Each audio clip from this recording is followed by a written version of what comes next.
안녕하세요. 제10강에 오신 것을 환영합니다. 본강 차례 1입니다. 차례 2입니다. 차례 3입니다.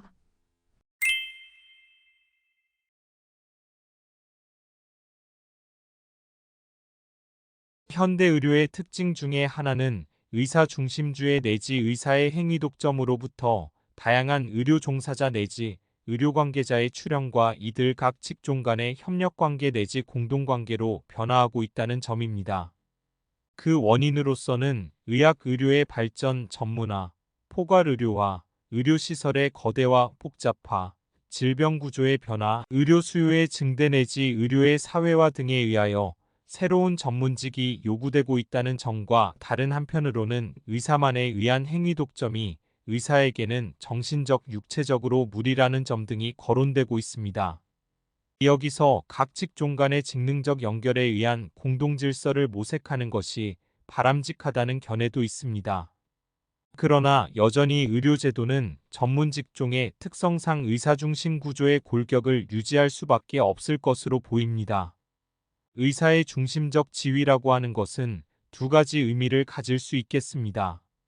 첫째, 각종의 행위는 그것이 일반적으로 금지된다고 하더라도 의사에게는 해제되어 있는 것이 보통이고 미분화인 채로 의료행위에 포함되어 있음을 의미합니다. 둘째, 각종의 행위들은 의사의 진료행위에 대하여 어떠한 협력관계를 가지고 있음을 의미합니다. 예컨대 간호사의 업무 중 진료의 보조는 그 자체가 의사의 존재를 전제로 한 규정이고 또 의사 또는 치과의사의 지도하에 진료 또는 의화학적 검사에 종사하는 사람을 의료기사라고 하는 규정과 응급구조사는 의사로부터 구체적인 지시를 받지 아니하고는 응급처치를 행하여서는 아니 된다고 하는 규정 등은 모두 의사의 존재를 전제로 하지 않으면 불가능한 규정이라고 할 수 있겠습니다. 그러나 오늘날 의사 중심 구조는 점점 약화되고 있습니다. 각종 의료 종사자의 행위들이 의사로부터 상대적 독립성을 강하게 하고 있기 때문입니다. 그러나 상호 간 긴밀한 연계의 결여는 효율적인 의료의 공급을 저해할 수 있는 요인이 될 수 있습니다. 여기서 현재의 의사 중심 구조 또는 의료인 중심 구조는 과학적 합리성에 근거하여 재편성하는 것이 바람직하다고 지적되고 있습니다. 또 우리나라와 같은 풍토에서는 의사 중심 구조가 기술적 합리성의 범주를 넘어 의사와 기타의 종사자 사이에 봉건적인 주종관계를 연장하는 수단으로 작용할 가능성을 가지고 있는 것도 사실이라고 하겠습니다. 따라서 장차 의사 중심 구조는 새로운 기술 체계에 따라 각자의 책임과 권한을 명확히 하는 방향으로 재검토하는 것이 바람직하다고 하겠습니다. 의료법은 의료인이 아니면 누구든지 의료행위를 할 수 없으며 의료인도 면허된 것 이외의 의료행위를 할 수 없다고 하여 의료인에 의한 의료행위의 독점의 원칙에 관하여 규정하고 있습니다. 이는 국가가 의료인이 아닌 자의 의료행위를 금지하는 것은 의료행위가 가장 존귀한 사람의 생명이나 신체를 다루는 일로서 이 일을 조금이라도 그르치면 그 피해는 영원히 회복될 수 없거나 회복되기 어려운 것이므로 의과대학에서 기초의학부터 시작하여 체계적으로 의학을 공부하고 상당 기간 임상실습을 한 후 국가의 검증을 거친 사람에 한하여 의료행위를 하게 하고 그러한 과정을 거치지 아니한 사람에 대하여는 이를 하지 못하게 하여 사람의 생명, 신체나 공중위생에 대하여 위해를 발생케 할 우려가 있는 의료행위 그 자체를 미리 막자는 취지라고 할 수 있습니다. 그러나 의료법은 의료행위의 개념이나 의료인별로 면허된 의료행위의 범위에 관하여는 명확한 규정을 두고 있지 않습니다. 의료법은 의료행위에 대하여 의료인이 행하는 의료 조산 간호 등 의료기술의 시행이라고만 하고 있을 뿐 그 구체적 내용에 대하여는 아무런 규정을 두고 있지 않습니다. 또 의료법은 의료인의 종별을 의사, 치과의사, 한의사, 조산사 및 간호사로 나누고 그 종별에 따른 임무로서 각각 의사는 의료와 보건지도에, 치과의사는 치과의료 및 구강보건지도에, 한의사는 한방의료와 한방보건지도에, 조산사는 조상과 임산부 및 신생아에 대한 보건과 양호지도에, 간호사는 환자의 간호 요구에 대한 관찰, 자료 수집, 간호 판단 및 요양을 위한 간호, 의사, 치과의사, 한의사의 지도하에 시행되는 진료의 보조, 간호 요구자에 대한 교육 상담 및 건강 증진을 위한 활동의 기획과 수행. 그 밖에 대통령령으로 정하는 보건활동 및 간호조무사가 수행하는 위의 업무 보조에 대한 지도를 임무로 한다고 규정하고 있을 뿐, 그 내용이 무엇인지 구체적으로 명확한 한계를 규정하지 않고 있습니다. 따라서 의료인에 의해 독점 대상이 되는 의료행위와 그 범위를 분명히 하기 위해서는 다시 의료행위 또는 무면허 의료행위에 대한 구체적이고 명확한 개념이 실질적으로 정립되지 않으면 안 된다고 지적되고 있습니다. 의료법은 의료인에 대하여는 행위 독점을 규정하고 있음에 반하여 다른 법률에서는 의료인 이외의 의료 종사자에 대한 업무 독점이 규정되고 있습니다. 예컨대 의료기사법은 의료기사 등이 아니면 의료기사 등의 업무를 행하지 못한다고 하여 무면허 의료기사 등의 업무 금지에 관하여 규정하고 있습니다. 그럼에도 불구하고 의료기사법은 다른 조문에서 의료기사 등의 구체적인 업무의 범위와 한계는 대통령령으로 정한다고 규정함으로써 업무의 의미를 업으로서 행한다는 의미가 아니라 의료기사 등의 업무행위라는 의미로 사용하고 있다고 해석됩니다. 이러한 의미에서 현행법상 업무독점이라는 표현도 실질적으로는 행위독점을 규정한 것이라고 해석될 수 있겠습니다.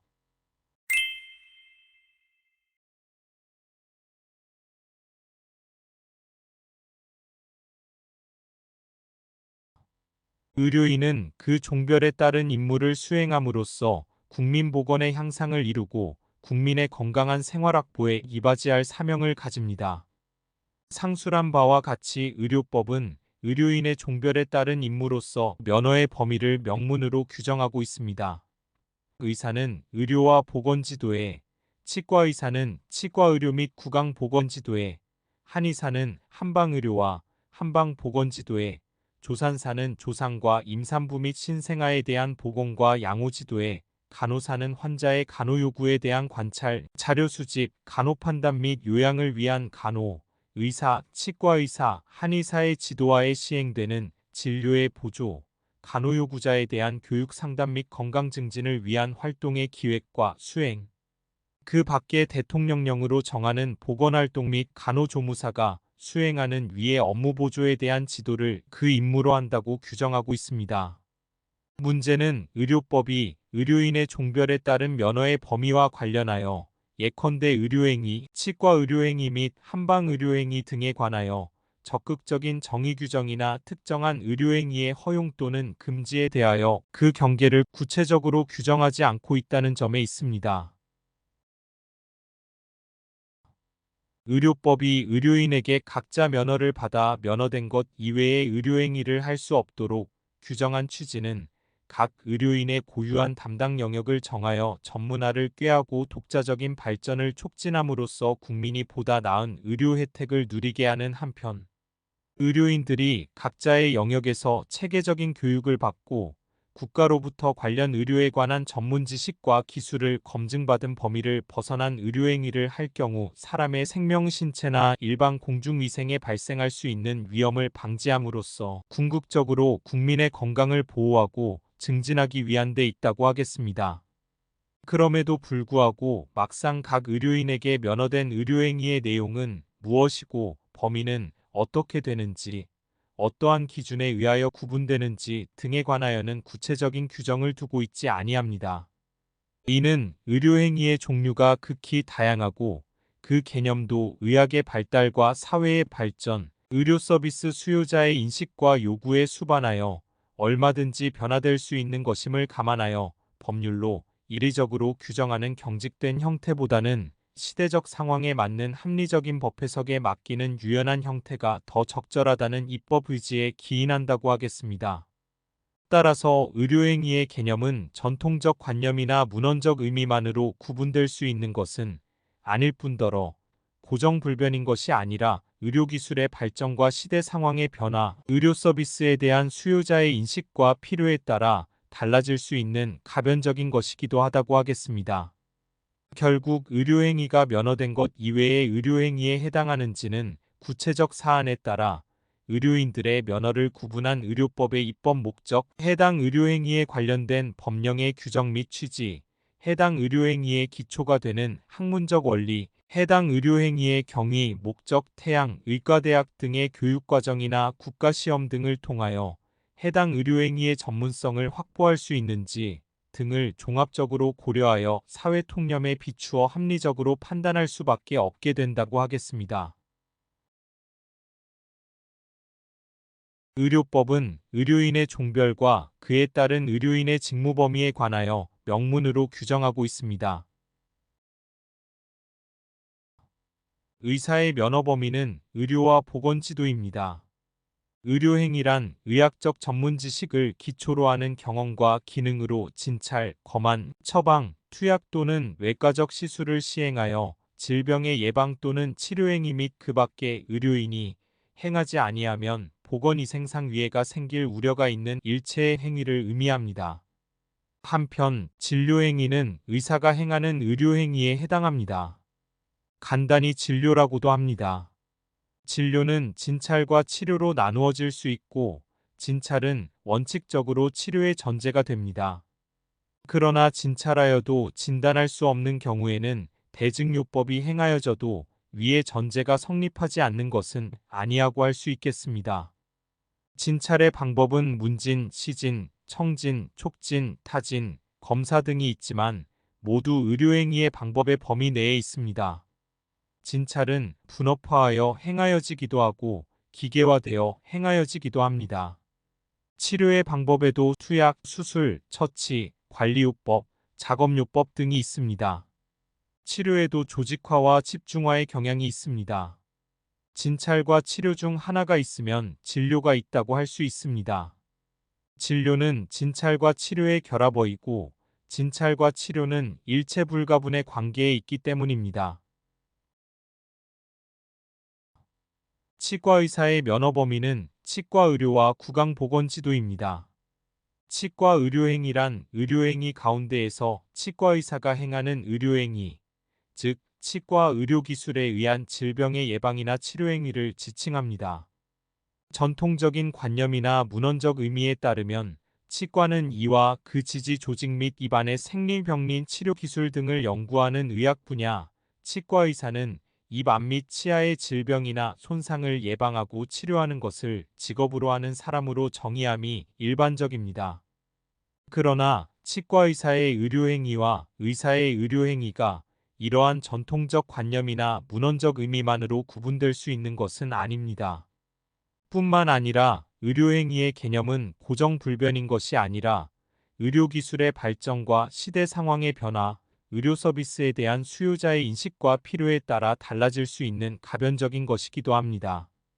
나아가 의약품과 의료기술 등의 변화 발전 양상을 반영하여 전통적인 치과진료 영역을 넘어서 치과의사에게 허용되는 의료행위의 영역이 생겨날 수도 있겠습니다.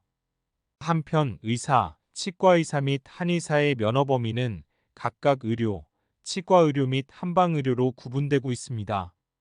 의료와 치과의료는 그 학문적 원리를 달리한다는 점에서 한방의료와 구별된다고 할 수 있습니다. 또 의료와 한방의료는 신체의 전체를 대상으로 한다는 점에서 구강 부분만을 대상으로 하는 치과의료와 구별된다고 할 수 있겠습니다. 한의사의 면허 범위는 한방의료와 한방보건지도입니다. 한방의료란 우리의 선조들로부터 전통적으로 내려오는 한의학을 기초로 한 한방의료행위와 이를 기초로 하여 과학적으로 응용개발한 한방의료행위를 말합니다. 한방의료는 과거의 기술에 머물지 않고 미래의 기술로 나아가기 위해 그 개념을 과학적으로 응용개발한 의료행위에까지 확대함으로써 그 외연을 넓히고 있는 것입니다. 따라서 한방의료행위란 사회 통념상 우리의 옛 선조로부터 전통적으로 내려오는 한의학을 기초로 하거나 과학적으로 응용 개발한 질병의 예방이나 치료행위 및 그 밖에 한의사가 행하지 아니하면 보건위생상 위해가 생길 우려가 있는 행위를 하는 것을 의미한다고 할 수 있겠습니다. 또 의료행위라 함은 의학적 전문 지식을 기초로 하는 경험과 기능으로 진찰, 검안, 처방, 투약 또는 외과적 시술을 시행하여 하는 질병의 예방 또는 치료행위 및 그 밖의 의료인이 행하지 아니하면 보건위생상 위해가 생길 우려가 있는 행위를 의미하는 것인데, 침술행위는 경우에 따라서 생리상 또는 보건위생상 위험이 있을 수 있는 행위임이 분명하므로 현행의료법상 한의사의 의료행위로서 한방의료행위에 포함되게 됩니다. 나아가 의료법의 개정에 의하여 친구사제도가 폐지되는 과정에서도 종전에 자격을 취득한 친구사가 친구시술행위를 계속할 수 있도록 하는 취지의 규정을 유지하는 취지는 종전에 자격을 취득한 친구사에게 배타적 독점적인 친구술 업권을 부여한 것이 아니라 친구사제도를 폐지하여 한의사가 의료행위로서 친구시술행위를 할 수 있도록 하되, 기존의 친구사의 기득권을 보호하기 위하여 이들 역시 친구시술을 할 수 있도록 허용한데 지나지 아니한다고 할 것입니다. 따라서 의료법상 한의사의 의료행위로서 한방의료행위에는 당연히 침술행위가 포함된다고 할 수 있겠습니다.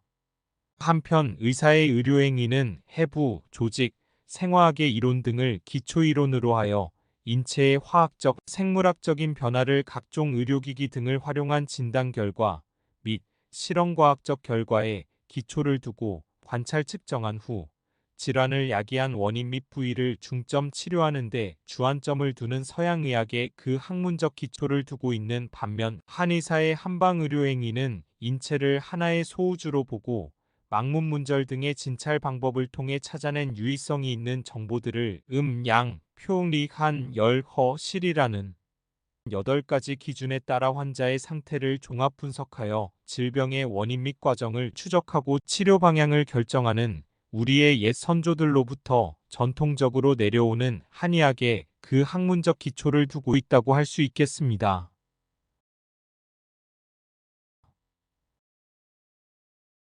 조산사의 면허 범위는 조상과 임산부 및 신생아에 대한 보건과 양호 지도입니다. 조산사의 제1의 임무는 조산이라고 할 수 있습니다. 조산이란 인부가 정상분만하는 경우에 안전하게 분만할 수 있도록 해산부의 곁에서 도와주는 것을 말합니다. 여기서 정상분만이란 자연분만을 의미합니다. 조산은 분만의 징후가 나타나면서부터 시작하여 후산을 완료하여 분만이 종료될 때까지의 사이에서 행하여집니다. 산도를 넓히는 것은 조산에 해당한다고 할 수 있습니다. 탯줄을 끊고 관장을 하고 기타 조산에 부수하는 행위, 예컨대 심음청진기, 혈압계 및 골반계의 사용 등도 이에 포함될 수 있습니다.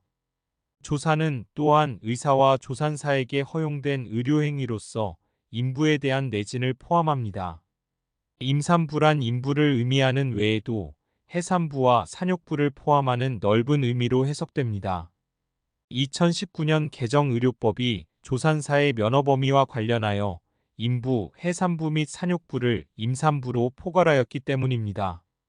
인부란 임신기간 중의 부인을 말하는 것이지만 임신 당초에는 평상시의 부인과 외관상 변화가 없기 때문에 일반적으로 말해서 임신 징후가 나타나면서부터 분만개 시점까지의 기간에 걸쳐 있는 부인을 말한다고 할 수 있겠습니다. 임신 기간은 10개월, 40주, 280일입니다. 10개월이 280일인 것은 대부분의 가임기 여성의 월경 주기가 통상적으로 28일이기 때문입니다. 월경 주기는 음력과 일치하고 음력은 한 달이 통상 28일입니다. 해산부란 분만 징후가 나타나면서부터 후산이 완료될 때까지로서 분만이 완전히 종료할 때까지의 기간에 걸쳐 있는 부인을 말합니다. 산욕부란 분만 종료 후 모체가 정상적으로 회복할 때까지의 기간으로서 약 6주간에 걸쳐 있는 부인을 말합니다. 한편 분만 개시 후부터 분만 종료를 경과하여 출산 후 1년 이내까지의 부인을 산부라고 하기도 합니다. 신생아란 출생 후 28일 이내의 영유아를 말합니다. 조산사의 제2의 임무는 임산부와 신생아에 대한 보건과 양호 지도입니다. 조산사는 조산사의 면허와 간호사의 면허를 동시에 가지고 있는 사람입니다. 따라서 조산사는 조산사의 면허 범위에 있는 행위는 물론 간호사의 면허 범위에 있는 행위도 행할 수 있겠습니다. 조산사는 분만 과정에서 산모와 태아의 상태가 정상적인지 여부를 계속적으로 관찰하고 산부인과 전문의 등으로 하여금 발생 가능한 응급 상황에 적절히 대처할 수 있도록 산모와 태아의 상태를 적시에 보고하여야 하며 응급 상황에서 자신이 취할 수 있는 범위 내에 필요한 조치를 취할 조산상의 주의 의무를 집니다. 조산사가 면허의 범위를 넘어서는 의료행위, 예컨대 의사만이 할 수 있는 진찰이나 치료 등의 의료행위를 한 경우에는 무면허 의료행위가 됩니다.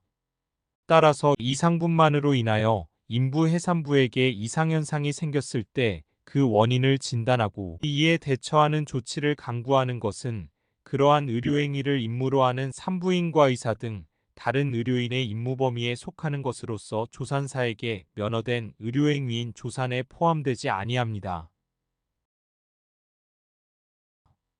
간호사의 면허 범위는 간호 업무라고 할 수 있겠습니다. 간호사는 첫째, 환자의 간호 요구에 대한 관찰, 자료 수집, 간호 판단 및 요양을 위한 간호. 둘째, 의사, 치과의사, 한의사의 지도하에 시행되는 진료의 보조. 셋째, 간호 요구자에 대한 교육 상담 및 건강 증진을 위한 활동의 기획과 수행. 그 밖에 대통령령으로 정하는 보건활동 및 넷째, 간호조무사가 수행하는 위의 첫째부터 셋째까지의 업무 보조에 대한 지도를 임무로 합니다. 여기서 간호 업무는 독자적 업무, 보조적 업무, 대체적 업무 및 지도적 업무로 유형화될 수 있다고 하겠습니다. 독자적 업무란 의사의 지시 없이 독자적으로 행할 수 있는 임무 영역을 말합니다. 간호 업무 중에서 환자의 간호 요구에 대한 관찰, 자료 수집, 간호 판단 및 요양을 위한 간호를 말합니다. 이 중에서 요양을 위한 간호는 역사적으로 간호사의 본질적 임무이자 법률상으로는 간호사의 독점적 임무이기도 합니다. 요양을 위한 간호는 의사가 행하지 않아도 보건위생상 위해를 발생시킬 우려는 없으나 진료의 효과에 영향을 주는 중요한 요소를 말합니다. 구체적으로는 복약보조, 입욕보조, 환자 신체의 청결 유지, 배뇨 배변의 보조, 분변의 처리, 위생관리, 수술 후의 경과관찰, 환경관리 등이 예시되고 있습니다. 따라서 의료 현장에서 특히 입원시설의 현장에서 의사, 치과의사, 한의사의 진료활동과 그와 같은 간호활동은 수레의 두 바퀴의 역할을 수행하고 있다고 할 수 있겠습니다. 의사, 치과의사, 한의사가 이상적인 수술, 치료 처치를 시행하여도 그간의 요양생활 태도가 제대로 되어 있지 않으면 치료기간이 연장되거나 질환이 적어도 치유되지 않을 경우도 있을 수 있기 때문입니다.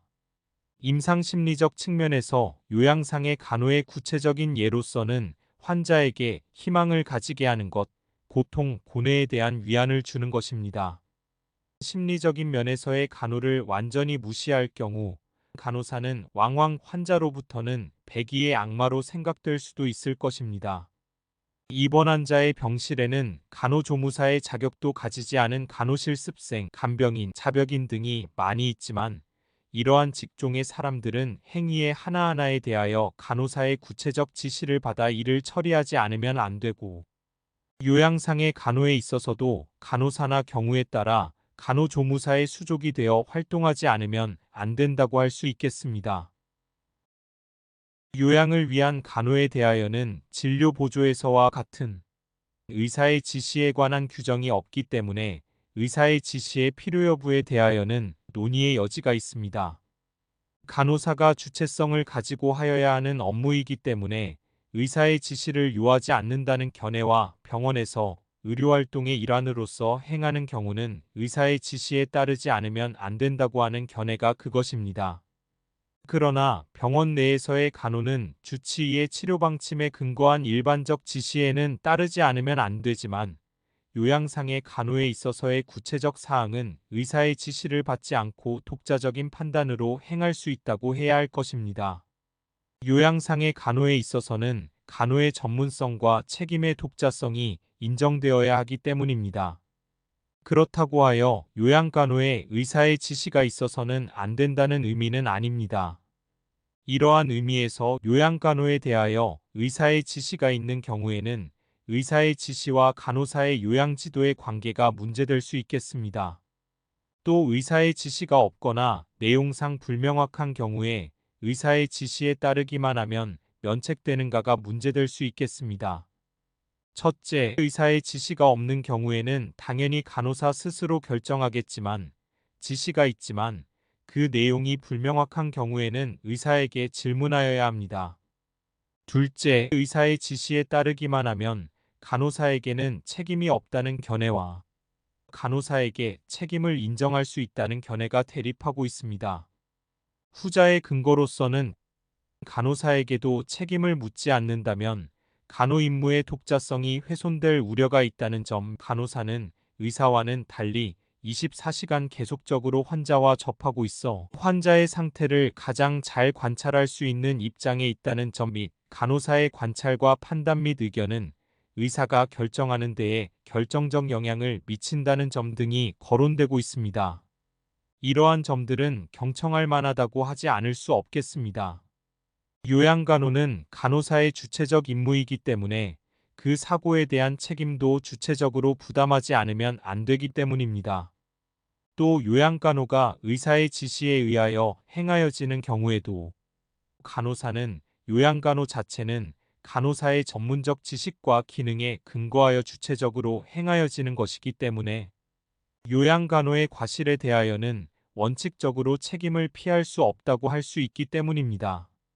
다만 의사의 지시에 의한 경우 의사의 지시에만 과실이 있는 한 그 지시의 내용에 대하여 의사가 단독으로 책임을 지지 않으면 안 됩니다.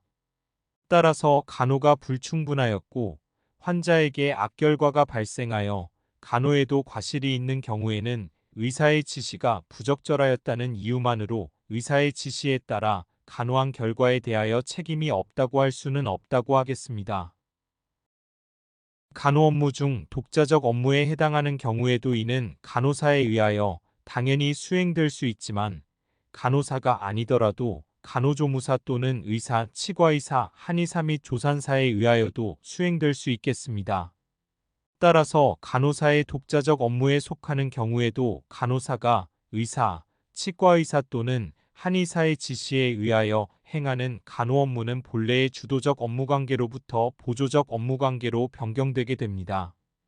본래의 보조적 업무를 포함하여 간호 업무가 보조적 업무관계에 서게 되는 한 의사 등의 주도적 인력과 간호사 등의 보조적 인력 사이에는 수직적 분업관계가 성립되기 때문에 신뢰의 원칙은 적용될 수 없게 되겠습니다. 따라서 하급자인 간호사는 상급자의 지시에 따르는 한 책임으로부터는 자유로울 수 있다고 하겠습니다. 보조적 업무란 의사의 지시를 정당한 업무의 요건으로 하고 있는 임무 영역을 말합니다. 간호 업무 중에서 의사, 치과의사, 한의사의 지도하에 시행되는 진료의 보조를 말하는 것입니다. 진료의 보조란 간호사의 지식과 기술을 가지고 행하지 않으면 보건위생상 위해를 가져올 우려가 있는 보조행위를 말합니다. 진료란 협의의 진찰과 치료 이외에 질병의 예방 완화, 조산, 시험 등 의사, 치과의사 또는 한의사의 지식과 기술을 가지고 하지 않으면 보건위생상 위해를 가져올 우려가 있는 행위를 포함한 광의의 진료를 의미합니다. 진료의 보조란 진료행위는 본래 의사, 치과의사, 한의사의 임무이지만 간호사가 행하여도 환자에게 위해가 가하여지지 않는다고 판단되는 진료행위에 대하여는 의사, 치과의사, 한의사의 지시가 있으면 간호사가 행하여도 된다는 의미이기 때문에 진료의 보조는 의사, 치과의사, 한의사가 행하는 진료행위에 대한 보조를 의미한다고 할 수 있겠습니다. 간호사로 하여금 진료를 보조하도록 한 것은 위험성을 수반하는 진료행위에 있어서 그 위험성의 정도에 따라 의사, 치과의사, 한의사의 개별적이고 구체적인 지시를 받도록 함으로써 환자의 생명과 안전을 지키려는 취지입니다. 간호조무사가 진료의 보조를 하는 때에는 의사, 치과의사, 한의사 또는 간호사의 지시를 받을 것을 요건으로 하고 있는 것은 간호조무사의 능력이 간호사의 지식과 기술에 미치지 않는다고 판단되기 때문입니다. 간호사가 의사치과의 사안의사의 진료를 보조하는 경우에는 특별한 사정이 없는 한 의사치과의 사안의사의 지시에 따라 진료를 보조할 의무가 있습니다. 진료의 보조는 간호사 이외에도 치과 진료에 있어서는 치과위생사, 체열과 생리학적 검사에 있어서는 임상병리사, 물리요법과 작업요법에 있어서는 물리치료사와 작업치료사에 의하여도 행하여질 수도 있겠습니다. 의료는 의사 등의 주도 인력과 간호사 등의 보조 인력의 협동에 의하여 이루어집니다. 협동의 방식은 시대에 따라 다르고 의료의 내용에 따라 변합니다. 의사의 주도성과 간호사의 보조성의 상호관계는 수직적인 지시와 복종의 관계로부터 수평적인 분업과 협동의 관계에 이르기까지 다양한 유형의 조합이 가능합니다. 한편 간호사의 과실 책임에 있어서도 간호사의 독자성이 약하여 진료상의 주도권을 가진 의사의 책임 속에 포함시켰던 과거와는 다른 경향도 나타나고 있습니다. 분업과 협업이 도입되어 부문별로 각자의 책임을 가지고 업무를 처리하지 않으면 안 되는 경우도 생겼기 때문입니다. 신뢰의 원칙이 적용되는 경우라고 할 수 있겠습니다. 예컨대 가정간호 등 간호의 영역이 확대되고 간호의 중요성이 재인식되고 그 독자성도 명확하게 되어 독자적으로 책임을 부담하게 됩니다. 이는 수평적 분업관계가 인정되는 영역에 있어서 신뢰의 원칙을 적용하게 되면 도출되는 당연한 결론이라고 하겠습니다.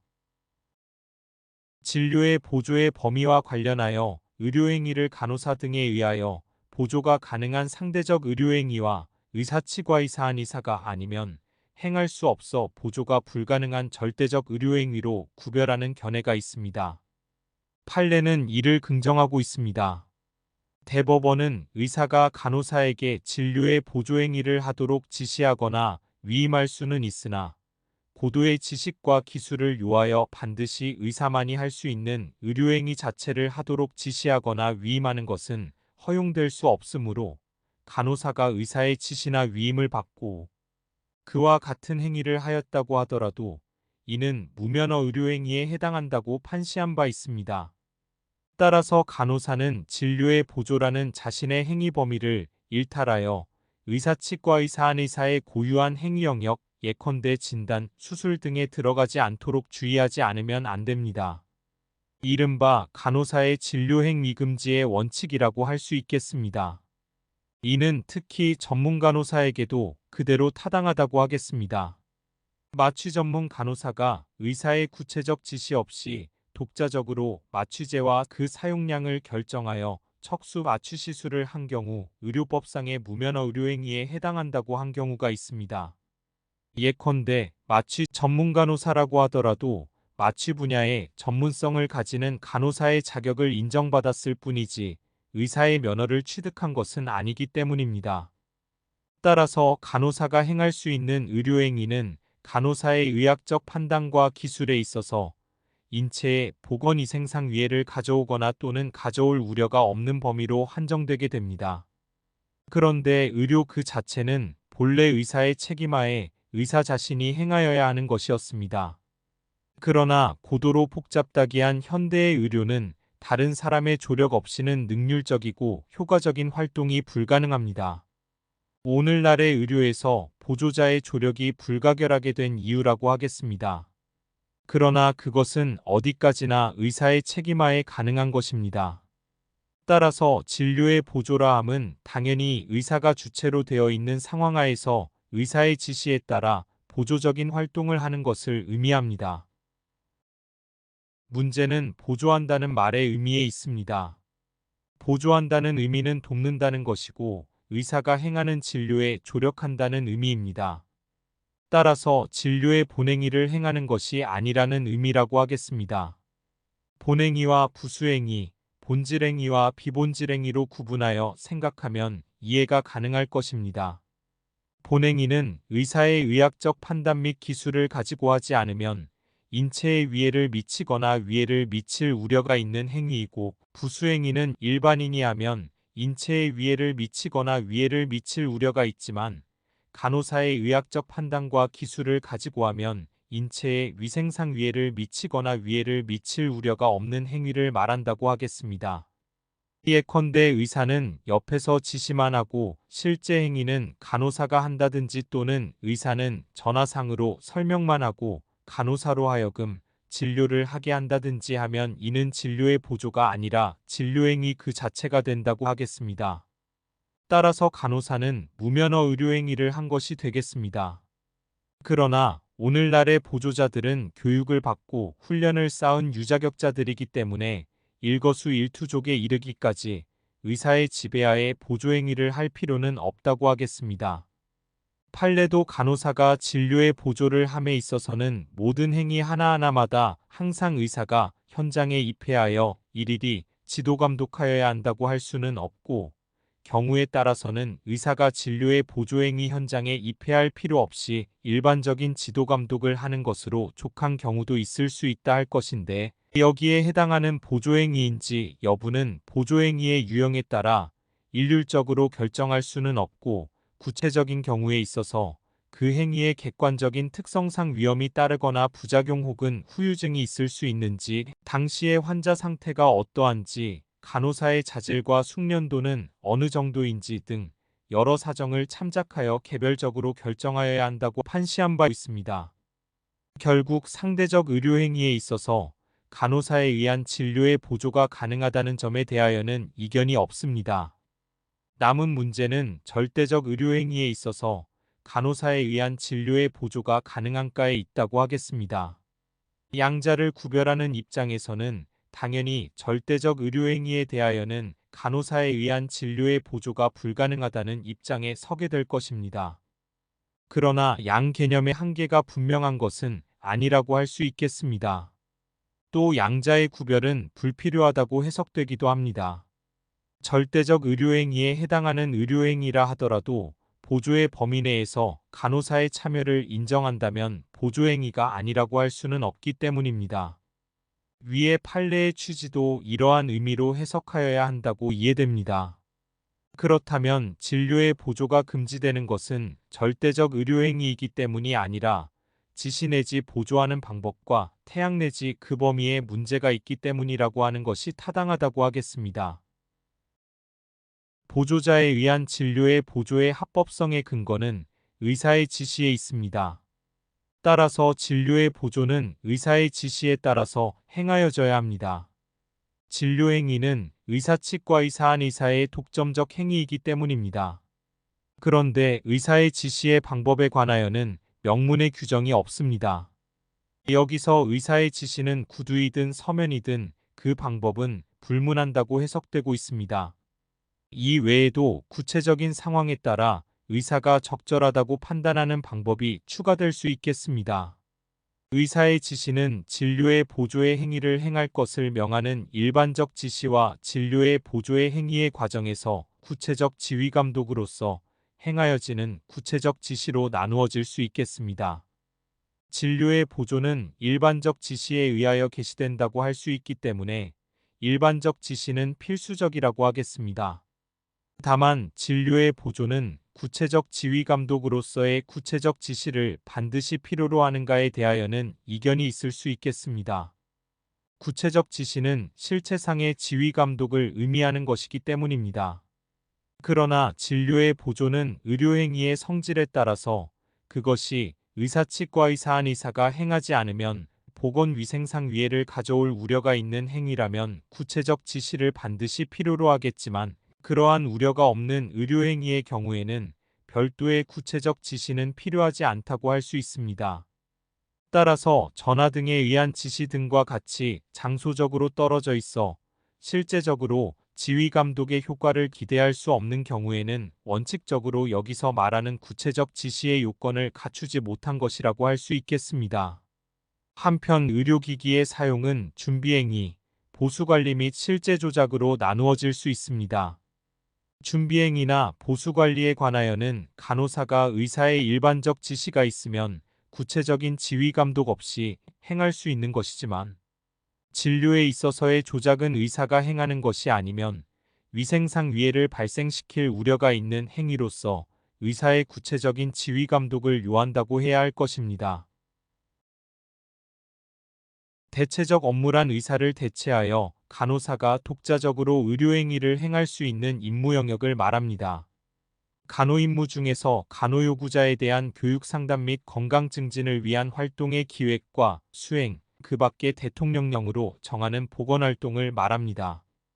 대통령령으로 정하는 보건활동이란 농어촌의료법에 따른 보건진료 전담 공무원으로서 하는 보건활동, 모자보건법에 따른 모자보건 전문가가 행하는 모자보건 및 가족계획 활동, 결핵예방법에 따른 보건활동 및 그 밖의 법령에 따라 간호사의 보건활동으로 정한 업무를 말합니다. 지도적 업무란 간호조무사가 수행하는 업무 보조에 대하여 지도할 수 있는 임무 영역을 말합니다. 간호 임무 중에서 간호조무사가 수행하는 환자의 간호 요구에 대한 관찰, 자료 수집, 간호 판단 및 요양을 위한 간호, 의사, 치과의사, 한의사의 지도하에 시행되는 진료의 보조 또는 간호 요구자에 대한 교육 상담 및 건강 증진을 위한 활동의 기획과 수행, 그 밖에 대통령령으로 정하는 보건활동의 업무 보조에 대한 지도를 말합니다. 전문의만이 전문 과목을 표시할 수 있습니다. 그러나 전문의가 아니더라도 전문 과목에 해당하는 의료행위를 할 수는 있습니다. 다만 전문 과목의 영역에 있어서는 의료행위가 전문의 수준에 미치지 못하는 한 그 의료행위는 수준 미달로서 의료과실에 해당하는 것으로 평가되게 됩니다. 전문의의 전문 과목은 26개과, 치과의사 전문의의 전문 과목은 11개과입니다. 한의사 전문의의 전문 과목은 8개과입니다. 전문간호사의 자격은 13개 분야로 구분됩니다. 전문간호사는 1973년 신설되어 실시되어 오던 분야별 간호사를 2000년 의료법 개정에서 그 명칭을 전문간호사로 변경한 것입니다. 1973년 분야별 간호사 제도의 도입 당시의 분야별 간호사는 세 분야가 있었습니다. 한편 소위 의사보조 인력으로서의 PA는 간호사의 신분이지만 독자적으로 진료행위를 행하는 이른바 의사라는 점에서 진료의 보조의 형태로서 진료행위에 참여하고 있는 전문간호사와 구별된다고 할 수 있겠습니다.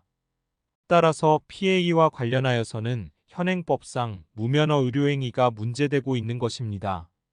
간호사가 진료 보조의 형태가 아니라 단독적으로 진료행위 그 자체를 행하고 있기 때문입니다.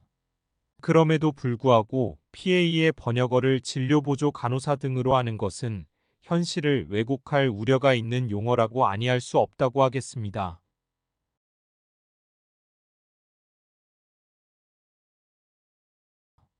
의료인에 의한 의료행 위독점의 원칙은 의료인이 아니면 누구든지 의료행위를 할 수 없으며 의료인도 면허된 이외의 의료행위를 할 수 없다고 규정하고 이에 위반한 자에 대하여는 형사처벌하고 있는 의료법에서 그 법적 근거를 찾을 수 있습니다.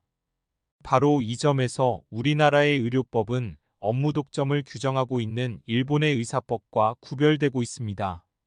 일본 의사법 제17조는 의사가 아니면 의업을 행하여서는 안 된다고 하여 의사의 업무 독점에 대하여 규정하고 있습니다. 한편 우리나라의 의료법도 1951년 국민의료법의 제정 시부터 1973년 의료법의 개정 시까지는 일본의 의사법에서와 같이 무면허 의료행위가 아닌 무면허 의료 업무를 금지하고 있었습니다. 따라서 현행과 같이 무면허 의료행위 금지는 1973년 개정 의료법부터 규정되기 시작한 것이라고 하겠습니다. 의료법이 의료인에 의한 의료행 위독점의 원칙을 규정한 취지는 의료가 사람의 생명 신체에 미치는 영향이 지대함에 비추어 일정한 자격을 가진 의료인에게만 의료를 독점시켜 의료인 자격이 없는 자가 함부로 의료행위를 할 수 없도록 하는 것이 국민의 건강과 보건을 보호하기 위해 불가결하다고 보기 때문입니다.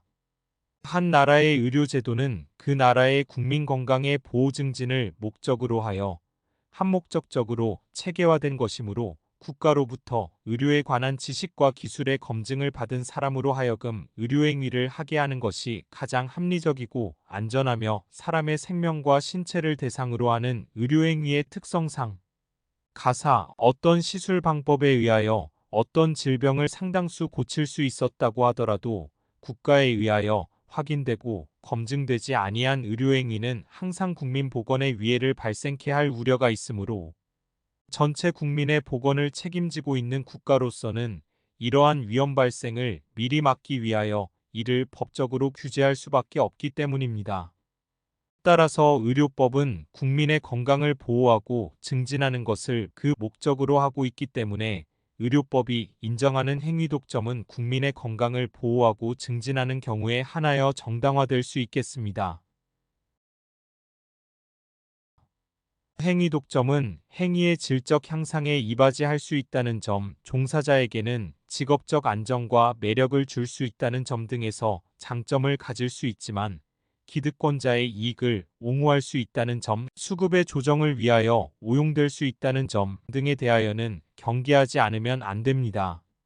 의료인에 의한 의료행위 독점의 법적 성질과 관련하여 이는 위와 같은 규정의 반사적 이익에 따른 것이지 의료인에게 권리를 인정한 것은 아니라고 해석되고 있습니다.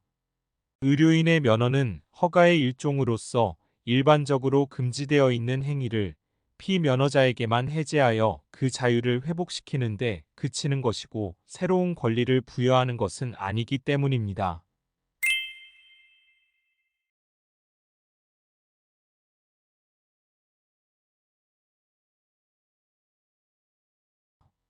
의료기사란 의사 또는 치과의사의 지도 아래 진료나 의화학적 검사에 종사하는 사람을 말합니다.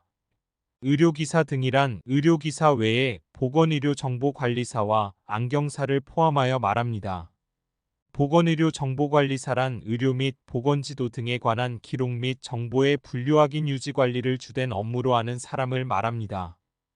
안경사란 시력 보정용에 한정된 안경의 조제 및 판매와 시력 보정용이 아닌 경우를 포함한 콘택트 렌즈의 판매를 주된 업무로 하는 사람을 말합니다. 의료행위는 의료인만이 할 수 있음을 원칙으로 하되 의료기사의 면허를 가진 자가 의사, 치과의사의 지도하에 진료 또는 의학적 검사에 종사하는 행위는 허용됩니다. 한의사의 지도가 처음부터 제외되어 있다는 점이 커다란 특징이라고 할 수 있겠습니다.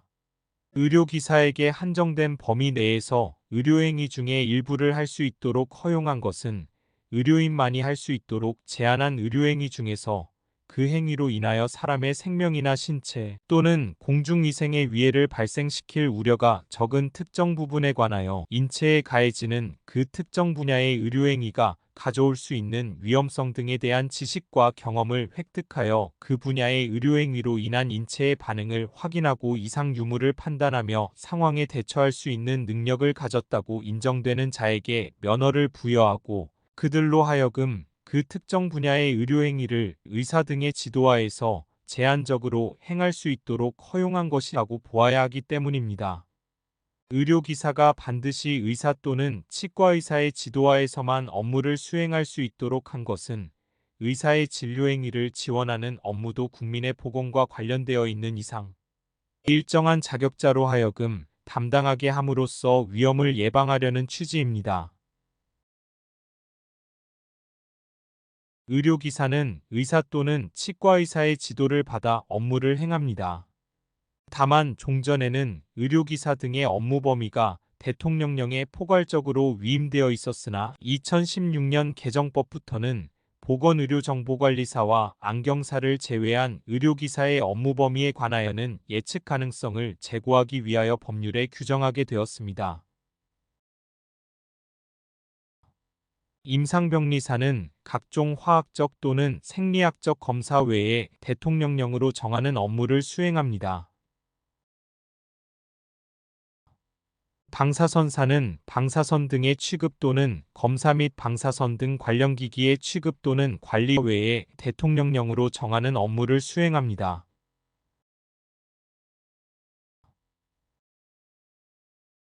물리치료사는 신체의 교정 및 재활을 위한 물리요법적 치료 외에 대통령령으로 정하는 업무를 수행합니다.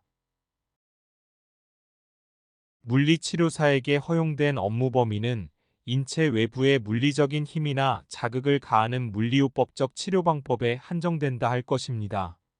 물리치료사가 약물을 인체에 투입하는 치료나 인체의 생물학적 또는 화학적 변화가 일어날 위험성이 있는 치료 또는 수술적인 치료 방법은 물리치료사에게 허용된 업무 범위에 포함되지 아니하기 때문에 이러한 행위는 무면허 의료행위가 되는 것은 당연한 것입니다. 따라서 물리치료사가 환자의 좌측 옆구리의 길이 약 6cm가량의 침 4개를 0.5cm 깊이로 꽂는 행위를 하였다면 이는 물리치료사의 업무 범위를 벗어난 의료행위로서 무면허 의료행위가 되는 것은 당연하다고 하겠습니다. 문제는 물리치료사가 한의사의 지시를 받아 물리치료를 할 수 있느냐에 있습니다. 물리치료사를 포함한 의료기사는 의사 또는 치과의사의 지도 아래에서만 의료기사 행위를 할 수 있기 때문입니다. 여기서 물리치료를 양방 물리치료와 한방 물리치료로 나누어 볼 필요가 있다고 하겠습니다. 하급심 판례에 의하면 한의사가 수행할 수 있는 한방의료행위의 한방물리요법은 당연히 포함되고 물리치료사는 온열치료, 전기치료, 광선치료 등 기타 물리치료적 치료 업무에 종사하게 되는데 이는 의사가 지시하는 양방 물리치료 행위뿐만 아니라 한의사가 수행할 수 있는 한방 물리치료 행위도 포함된다고 볼 여지가 크다. 한편 의료법에서 규정하고 있는 면허받은 외의 의료행위의 규정을 해석하는 경우에는 의료행위의 범위가 주로 문제되고 의료인이 수행한 의료행위의 방법에 대하여는 상당한 재량이 인정되어야 한다. 따라서 한의사가 자신의 업무 범위 내인 한방물리치료 행위를 수행하는 때에 그 능력을 갖춘 자를 고용하여 처방에 따른 보조 업무를 시켰다고 하여 이러한 행위가 당연히 면허받은 외의 의료행위에 해당한다고 단정하기는 어렵다고 설시한 바 있습니다. 이에 의하면 한의사는 한방 물리치료를 처방하여 물리치료사에게 한방 물리치료를 하게 할 수 있다고 하겠습니다. 작업치료사는 신체적, 정신적 기능장애를 회복시키기 위한 작업요법적 치료 외에 대통령령으로 정하는 업무를 수행합니다. 치과기공사는 보철물의 제작, 수리 또는 가공 외에 대통령령으로 정하는 업무를 수행합니다. 치과위생사는 치아 및 구강질환의 예방과 위생관리 등 외에 대통령령으로 정하는 업무를 수행합니다. 보건의료정보관리사를 포함한 의료기사 등의 업무 범위와 한계는 대통령령에 위임되고 있습니다. 따라서 보건의료정보관리사는 의료 및 보건지도 등에 관한 기록 및 정보의 분류 확인 유진 관리를 주된 업무로 하는 사람으로서 대통령으로 정하는 업무를 수행합니다. 안경사의 업무도 대통령령에 위임되어 있습니다. 따라서 안경사는 시력보정용에 한정된 안경의 조제 및 판매와 시력보정용이 아닌 경우를 포함한 콘택트렌즈의 판매를 주된 업무로 하는 사람으로서 대통령령으로 정하는 업무를 수행합니다.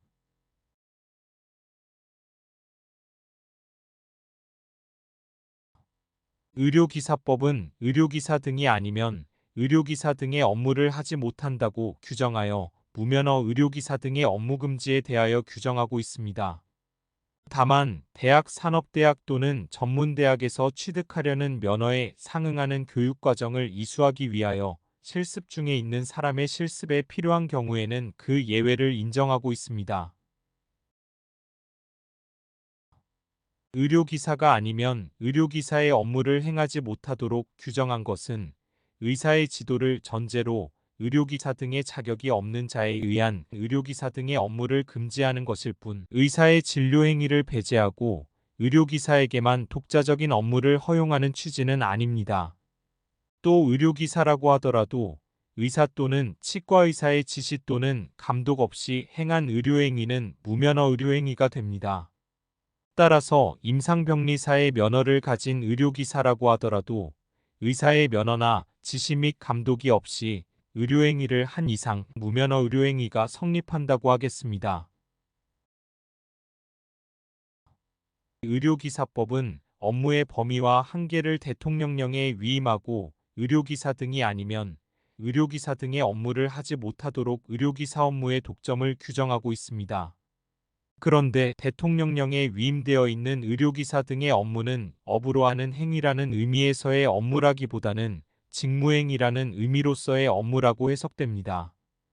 따라서 규정의 형식상으로 읽혀지는 의료기사 등의 업무 독점은 실질적으로 의료기사 등의 행위 독점으로 해석된다고 할 수 있겠습니다.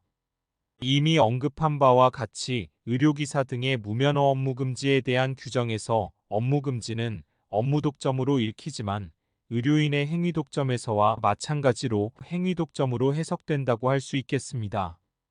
결국 의료기사 등의 무면허 업무 금지에 대한 규정도 업으로 하는 업무 독점을 규정한 것이라기보다는 업무 행위를 금지한 경우이기 때문에 업무 독점이 아니라 행위 독점을 규정한 것으로 해석될 수 있겠습니다.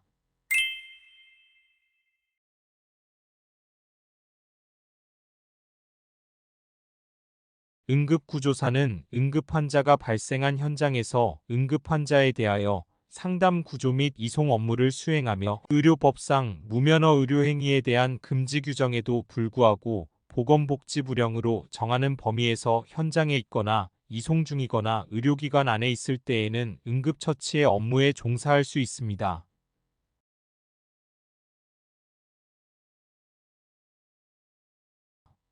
1급 응급구조사의 업무 범위는 응급의료법 시행규칙이 규정하고 있습니다.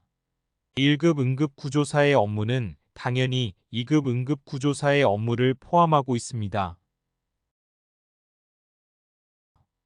2급 응급구조사의 업무 범위도 응급의료법 시행규칙이 규정하고 있습니다. 2급 응급구조사의 업무 범위는 응급구조사가 의사의 지시를 받지 않고 행할 수 있는 경미한 응급처치와 일치합니다. 대학 또는 전문대학에서 응급구조학을 전공하는 학생은 보건복지부령으로 정하는 경우에 한하여 의사로부터 구체적인 지시를 받아 응급처치를 할 수 있습니다. 이 경우 응급구조사의 준수사항, 비밀 유지 의무, 응급구조사의 업무 및 응급구조사의 업무 지침의 개발 및 보급에 관한 규정을 준용합니다. 2012년 5월 개정 응급의료법이 도입한 규정입니다. 응급구조사의 업무 독점에 관하여는 명문의 규정이 존재하지 않습니다. 긴급사태에서의 응급처치는 응급구조사가 아니더라도 누구에게나 허용될 수밖에 없기 때문이라고 해석됩니다. 응급처치가 긴급피난에 해당하는 한 위법성을 조각하기 때문입니다. 다만 응급구조사에게는 의사로부터 구체적인 지시를 받지 아니하고는 응급처치를 할 수 없도록 업무상의 제한이 규정되어 있습니다. 그럼에도 불구하고 보건복지부령으로 정하는 응급처치, 즉 경미한 응급처치를 하는 경우와 급박한 상황에서 통신의 불능 등으로 의사의 지시를 받을 수 없는 경우에는 그러하지 아니하다고 하여 그 예외가 규정되어 있습니다. 응급의료법은 2012년 5월 개정을 통하여 응급구조사 업무의 체계적 전문적 관리를 위하여 응급구조사 업무 지침을 작성하여 보급하도록 신설하였습니다. 따라서 보건복지부 장관은 응급구조사 업무의 체계적 전문적 관리를 위하여 보건복지부령으로 정하는 절차 내용 방법에 따라 응급구조사 업무 지침을 작성하여 보급하여야 합니다. 보건복지부 장관은 응급구조사의 업무 범위를 조정한 경우에는 업무 지침에 이를 반영하여야 합니다. 응급구조사에게는 업무를 수행할 때 업무 지침을 활용하도록 의무화되어 있습니다.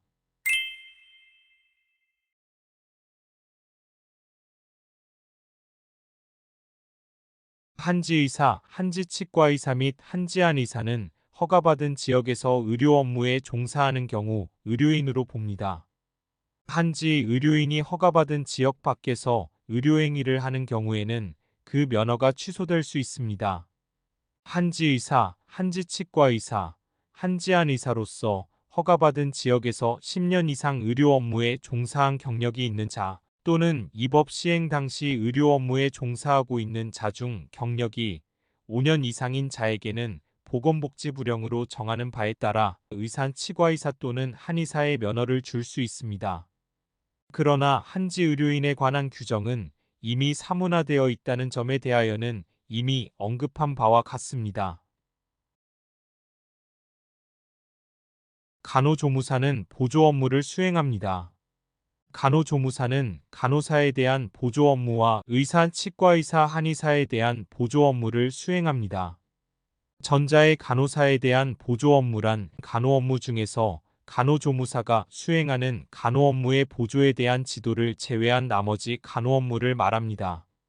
즉 환자의 간호 요구에 대한 관찰, 자료 수집, 간호 판단 및 요양을 위한 간호, 의사, 치과의사, 한의사의 지도하에 시행되는 진료의 보조 및 간호 요구자에 대한 교육 상담 및 건강 증진을 위한 활동의 기획과 수행, 그 밖에 대통령령으로 정하는 보건활동이 그것입니다. 후자의 의사, 치과의사, 한의사에 대한 보조 업무란 의원급 의료기관에서 간호조무사가 의사, 치과의사 또는 한의사의 지도하에 수행하는 환자의 요양을 위한 간호와 진료의 보조를 말합니다. 결국 간호조무사는 간호사를 보조하여 간호보조 업무를 수행할 수 있을 뿐만 아니라 의원급 의료기관에 한하여 의사, 치과의사, 한의사의 지도하에 요양간호와 진료보조 업무를 수행할 수 있게 됩니다. 따라서 간호조무사는 병원급 이상의 의료기관에서는 의사, 치과의사, 한의사에 대한 보조 업무를 수행할 수 없기 때문에 간호사에 대한 보조 업무만을 수행할 수 있다고 해석됩니다. 여기서 보조 업무란 간호사 또는 의사 등의 주도자가 주체가 되어 간호 업무 또는 진료 등의 주도 행위를 함에 있어서 그의 지시에 따라 종속적인 지위에서 조력하는 것을 의미한다고 해야 합니다.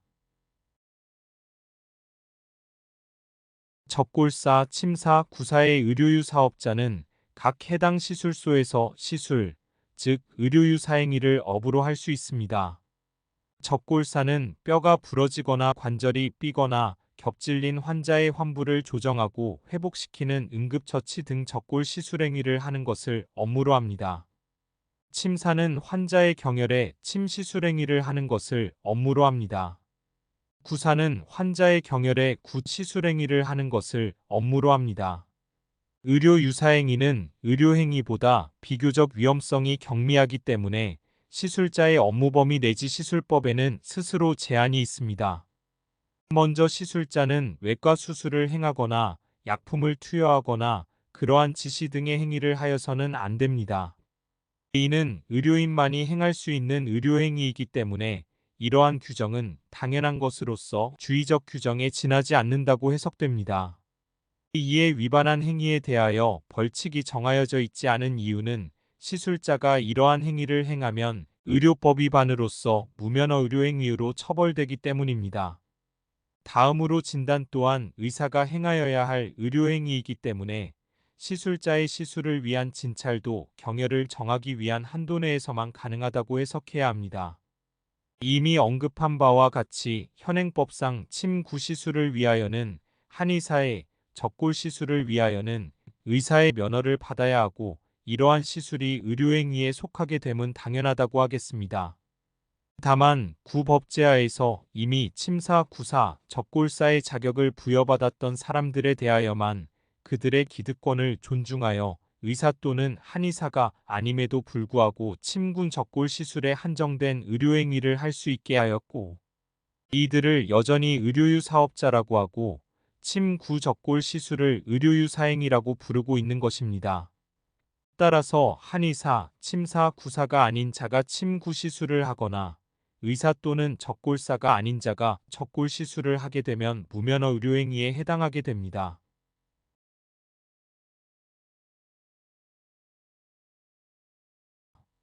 안마사는 무면허 의료행위의 금지에도 불구하고 안마 업무를 할 수 있습니다. 다만 안마사의 업무는 안마 마사진 지압 등 각종 수기요법이나 전기기구의 사용, 그 밖의 자극요법으로 인체의 물리적 시술행위를 하는 것에 그치도록 하고 있습니다. 문제는 안마행위와 의료행위의 구별한계에 있습니다. 그것은 단순한 피로회복에 그치느냐 아니면 질병의 치료행위에까지 나아가느냐에 따라 결정된다고 할 수 있겠습니다. 질병의 치료행위에까지 이른다면 그것은 보건위생상 위해가 발생할 우려가 있는 의료행위라고 해야 하기 때문입니다. 따라서 피하의 경혈에 대한 침시술행위는 안마의 보조요법으로서 물리적 시술행위인 자극요법에 포함되지 않고 안마사의 침술행위는 무면허 의료행위가 됩니다. 그러나 근육통을 호소하는 손님들에게 엄지손가락과 팔꿈치 등을 사용하여 근육이 뭉쳐진 허리와 어깨 등의 부위를 누르는 방법으로 근육통을 완화시켜준 행위는 의료행위에 해당하지 않는다고 하겠습니다. 판례도 안마행위라 함은 국민의 건강 증진을 목적으로 손이나 특수한 기구로 몸을 주무르거나 누르거나 잡아당기거나 두드리거나 하는 등의 안마 마사지 또는 지압 등 각종 수기요법과 전기기구의 사용, 그 밖의 자극요법에 의하여 인체에 대한 물리적 시술을 하여 혈액의 순환을 촉진시킴으로써 뭉쳐진 근육을 풀어주는 등의 이를 정도의 행위라고 풀이하고 있고, 수기요법이란 안마, 마사진, 지압 등 명칭에 불구하고 손으로 사람의 근육 관절, 피부 등 신체 부위를 두드리거나 주무르거나 문지르거나 누르거나 잡아당기는 등의 방법으로 혈액순환을 촉진시키고 근육을 풀어줌으로써 통증 등 증상의 완화, 건강 증진, 피로회복 등을 도모하기 위한 물리적인 시술을 통칭하는 것이라고 하고 있습니다. 안마사의 업무는 안마행위에 그치고 의료행위에 나아가지 않는 것이지만 의료법은 안마사의 자격인정을 받지 아니하고 영리를 목적으로 안마를 한 자에 대하여는 3년 이하의 징역이나 3천만 원 이하의 벌금에 처하고 있습니다.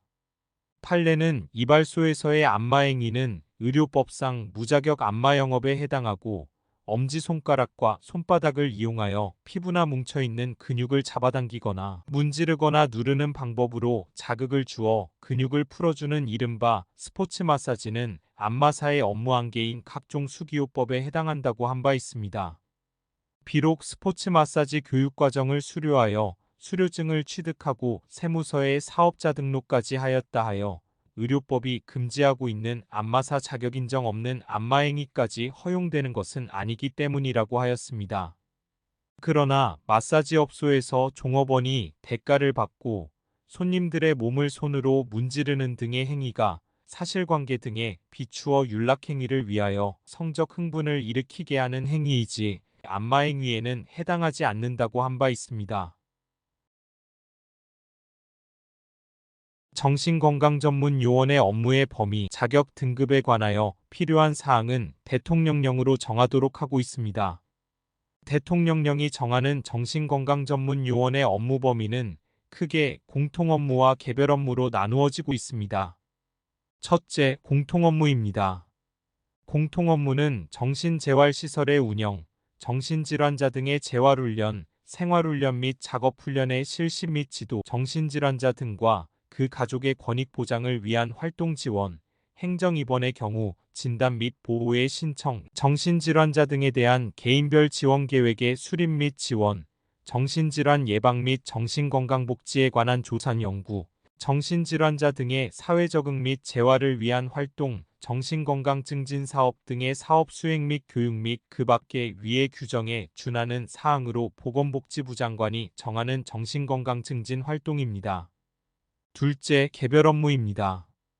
개별 업무로서 정신건강 임상심리사의 업무는 정신질환자 등에 대한 심리평가 및 심리교육과 정신질환자 등과 그 가족에 대한 심리상담 및 심리 안정을 위한 서비스 지원입니다. 정신건강 간호사의 업무는 정신질환자 등의 간호 필요성에 대한 관찰, 자료 수집, 간호 활동과 정신질환자 등과 그 가족에 대한 건강 증진을 위한 활동의 기획과 수행입니다. 정신건강사회복지사의 업무는 정신질환자 등에 대한 사회서비스 지원 등에 대한 조사와 정신질환자 등과 그 가족에 대한 사회복지 서비스 지원에 대한 상담 안내입니다. 정신건강작업치료사의 업무는 정신질환자 등에 대한 작업 수행 평가, 정신질환자 등의 신체적, 정신적 기능 향상을 위한 작업치료와 정신질환자 등과 그 가족에 대한 작업치료 교육과 작업치료 서비스 기획 수행입니다. 보건진료 전담 공무원은 무면허 의료행위의 금지 규정에도 불구하고 근무지역으로 지정받은 의료 취약지역에서 대통령령으로 정하는 경미한 의료행위를 할 수 있도록 허용되고 있습니다. 대통령령으로 정하는 경미한 의료행위의 범위는 질병 부상 상태를 판별하기 위한 진찰 검사, 환자의 이송, 외상 등 흔히 볼 수 있는 환자의 치료 및 응급 조치가 필요한 환자에 대한 응급처치, 질병 부상의 악화 방지를 위한 처치, 만성병 환자의 요양지도 및 관리, 정상분만 시의 분만 도움, 예방접종 또는 위의 의료행위에 따르는 의약품의 투여입니다. 보건진료 전담 공무원은 의료행위를 할 때에는 보건복지부 장관이 정하는 환자 진료 지침에 따라야 합니다. 한편 보건진료 전담 공무원은 경미한 의료행위 외에 환경위생 및 영양 개선에 관한 업무, 질병 예방에 관한 업무, 모자보건에 관한 업무, 주민의 건강에 관한 업무를 담당하는 사람에 대한 교육 및 지도에 관한 업무 및 그 밖에 주민의 건강 증진에 관한 업무를 수행할 수 있습니다.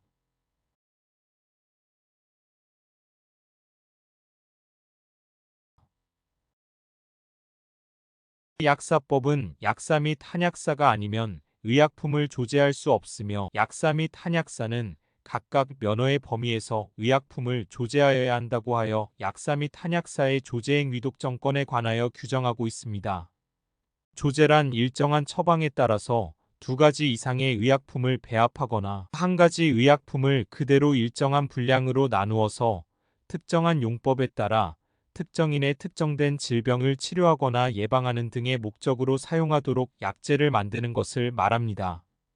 따라서 타인에 의한 처방에 따라 한약을 혼합하여 특정인의 특정된 질병에 대한 약제를 만드는 것도 일반적으로는 조제의 개념에 포함된다고 하겠습니다. 다만 약학을 전공하는 대학의 학생은 보건복지부령으로 정하는 범위에서 의약품을 조제할 수 있습니다. 약사 또는 한약사가 의약품을 조제할 때에는 약국 또는 의료기관의 조제실에서 하여야 합니다. 조제실은 한국희귀 필수의약품센터에 설치된 조제실을 포함합니다. 다만 시장 군수구청장의 승인을 받은 경우에는 예외로 합니다. 의료기관의 조제실에서 조제 업무에 종사하는 약사는 처방 전이 교부된 외래 환자를 위하여 의약품을 조제하여서는 아니 됩니다. 의약 분업이란 진료는 의사에게, 약은 약사에게라는 표어로 표현되듯이 의사와 약사의 전문성에 따라 진단과 처방은 의사에게 맡기고 처방된 의약품을 조제하는 것은 약사에게 맡기는 제도를 말합니다. 의약 분업의 원칙에 관한 법적 근거는 약사법에 있습니다. 약사법에 의하면 의사 또는 치과의사는 전문의약품과 일반의약품을 처방할 수 있고 약사는 의사 또는 치과의사의 처방전에 따라 전문의약품과 일반의약품을 조제하여야 한다고 하여 의약분업의 원칙을 명문으로 규정하고 있습니다. 의약분업의 원칙을 관철할 수 없는 경우에는 그 예외로서 의사에게는 조제권을, 약사에게도 처방권을 상호 인정할 수밖에 없겠습니다. 우선 약사법은 약사에게 처방전 없는 조제권을 인정하고 있습니다. 약사법에 따르면 의료기관이 없는 지역에서 조제하는 경우 재해가 발생하여 사실상 의료기관이 없게 되어 재해 구호를 위하여 조제하는 경우 감염병이 집단으로 발생하거나 발생할 우려가 있다고 보건복지부 장관 또는 질병관리청장이 인정하여 경구용 감염병 예방접종약을 판매하는 경우 또는 사회봉사 활동을 위하여 조제하는 경우 중 어느 하나에 해당하면 약사는 의사 또는 치과의사의 처방전 없이 조제할 수 있습니다. 다음으로 약사법은 의사와 치과의사에게도 직접 조제권을 인정하고 있습니다. 의사 또는 치과의사로 하여금 일정한 사유가 있는 경우에는 직접 조제할 수 있도록 허용하고 있는 것입니다.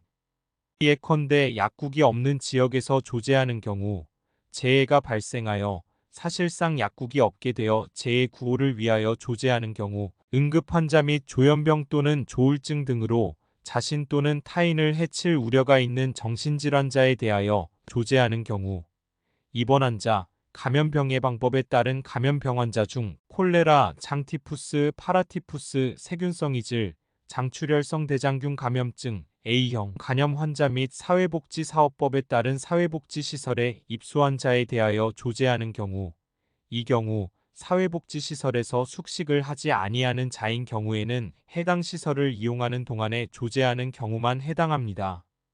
주사제를 주사하는 경우 감염병 예방접종약 진단용 의약품 등 보건복지부령으로 정하는 의약품을 투여하는 경우 지역보건법에 따른 보건소 및 보건지소의 의산치과의사가 그 업무로서 환자에 대하여 조제하는 경우 이 경우 보건소와 보건복지부 장관이 지정하는 보건지소의 지역 주민에 대한 외래, 진료 업무는 제외합니다.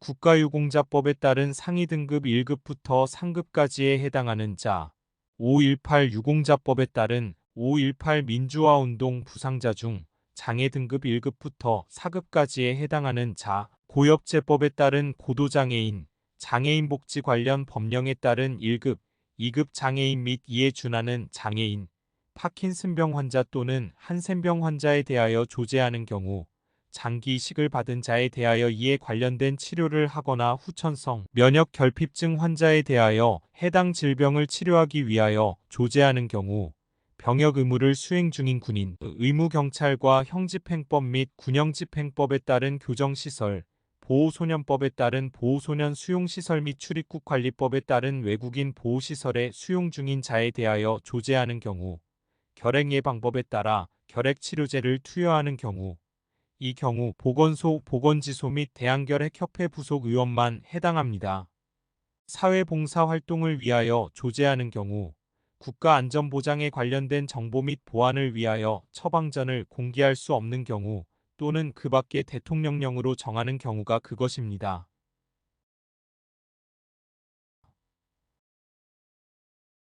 약사 및 한약사가 아니면 의약품을 조제할 수 없으며 약사 및 한약사는 면허의 범위에서 의약품을 조제하여야 한다고 규정하고 있습니다. 약사와 한약사의 조제행위 독점권을 명문으로 규정하고 있는 것입니다. 한약사가 의약품을 조제할 때에는 약국 또는 의료기관의 조제실에서 하여야 합니다. 이 경우 조제실은 한국희귀 필수의약품센터에 설치된 조제실을 포함합니다. 다만 시장 군수구청장의 승인을 받은 경우에는 조제실 내에서의 조제의 원칙에 대한 예외로 되고 있습니다. 약사법은 한약사가 한약을 조제할 때에는 한의사의 처방전에 따라야 한다고 하여 한방에 있어서도 의약분업의 원칙을 명문으로 규정하고 있습니다. 그럼에도 불구하고 약사법은 보건복지부 장관이 정하는 한약 처방의 종류 및 조제 방법에 따라 조제하는 경우에는 한의사의 처방전 없이도 조제할 수 있다고 하여 한방의약 분업에 대한 예외에 관하여도 동시에 명문으로 규정하고 있습니다. 문제는 한방의료에 있어서의 현실이 예외 쪽에 가깝다고 하는 점에 있습니다. 한방에 있어서는 아직 의약 분업의 원칙이 철저히 시행되고 있지 않다고 할 수 있기 때문입니다. 수고하셨습니다. 감사합니다. 좋은 시간 되십시오.